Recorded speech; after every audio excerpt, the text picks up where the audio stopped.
Hello and welcome. This is the Grand Duke Dmitri 1907 diary series, and here it is Thursday, the 3rd of October, and I have students. Thursday is my big day for students, so I'm hoping I'll be able to do the video for the 1921 diary series.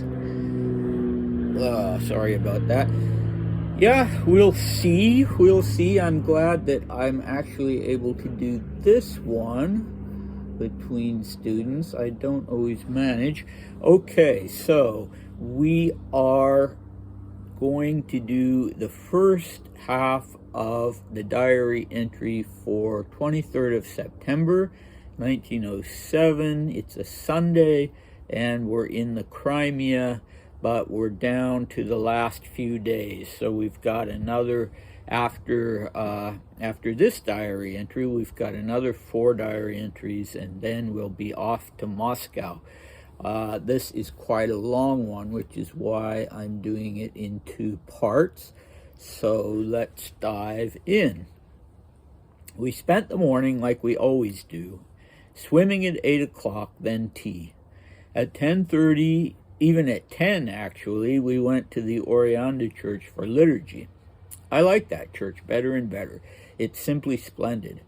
After liturgy, Uncle Georgy took us to Xarax in his carriage. Aunt Minnie, as if on purpose, wasn't at church, which was a pity. There were supposed to be officers from the Crimean regiment at lunch. There's a squadron stationed here, but for some reason they didn't come, and lunch was the same as always. After lunch, we spent all day at Xarax, and at 6 o'clock, Aunt Minnie took us home. It was pretty boring for me at Xarax because Maria and Aunt Minnie drew, and I took a walk down to the beach with Uncle, where we lay a little while on benches, and then we had tea. Nina and Ksenia came for tea. She's such a little sweetheart. When we got home, we didn't do anything. I read a little, and we dined at home, as always, at 7:30. After dinner, I played cards with GM. He was in an excellent mood today. Tomorrow, we plan to go on a big excursion to the forest outside Yalta, a little further than Messandra. Okay, well, we can start out by saying that it's always a good day when GM is in a good mood, so he doesn't seem to object at all to them going to Xarax to spend time with Aunt Minnie. So our friend is definitely ready for a change of scenery. He uses the expression in Russian "как всегда" 3 times in this first half of the diary entry, and it means as always. So everything's a little monotonous for him at the moment, even though it was a day with some activities. So he's talked before about how much he likes this church in Oreanda because it's really pretty, and it has some wonderful mosaics on the inside. Okay, and he is a little complaining a little that Aunt Minnie wasn't there at church. She stayed away as if on purpose. So why would she do that? I don't know what he suspects in this instance. Maybe she wanted the kids to be able to spend some time with Uncle Georgy, Grand Duke George Mikhailovich. Yeah, I don't know. They never seem to have been very close to him.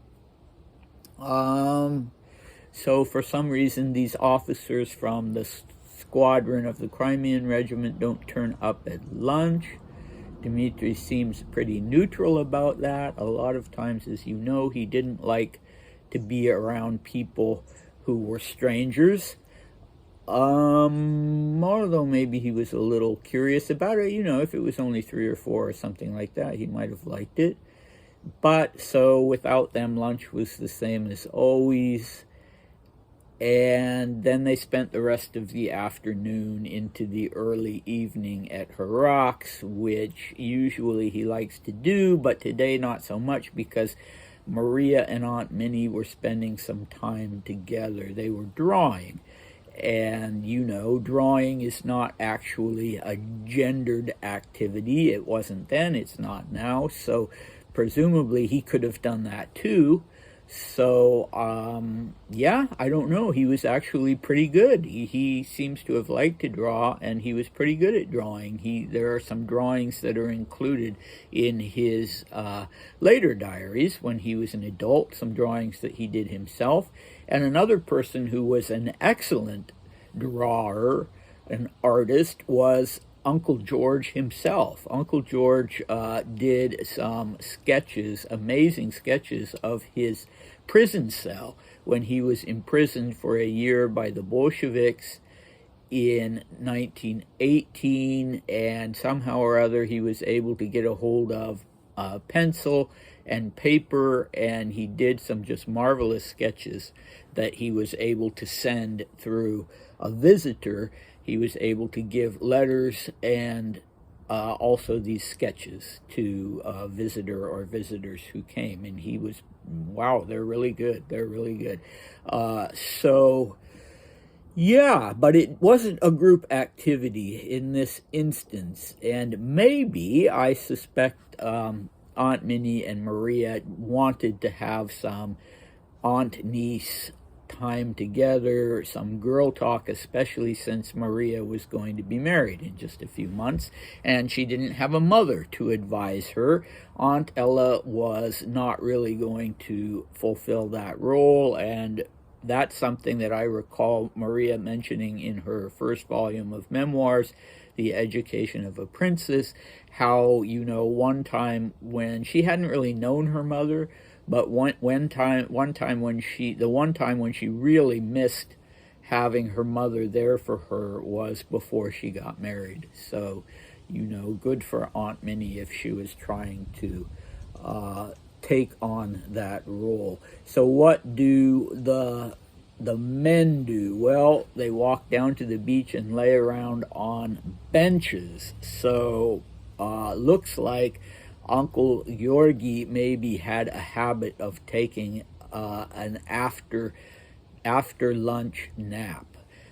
You know, that's what Sundays are for, right? If you are a church-going person, you go to church, then you come home and have lunch, and then you take a nap. But when I was a kid, I hated it. I mean, it seems almost to be a universal thing that's what grown-ups do on Sundays. And back before cable TV, it seemed like there were never any good TV shows on Sundays, and you had to do homework on Sundays, and it was just, yeah, not my favorite day. But yeah, for Dmitri, just going down to the bench and laying around on benches, maybe while Uncle George nodded off a little. Yeah, it wasn't a lot of fun.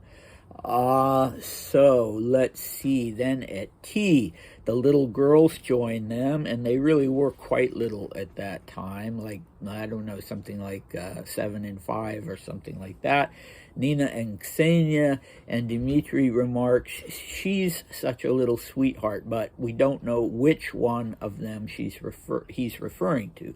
I think probably Nina, because he'd always really liked Nina and kind of held her up against Nicholas and Alexandra's children as the perfect child, well-behaved, and, you know, very well-mannered at meals and that sort of thing. Okay, and they would be much in each other's proximity, oddly enough, in 1919, because Aunt Minnie and Nina and Ksenia would be living in London when Dmitri arrived there as a refugee. And yeah, the girls were teenagers then, and then he didn't have much to say about them, unfortunately. You know, he has a lot to say about Aunt Minnie, but the girls don't seem to have been really on the radar screen for him at that time.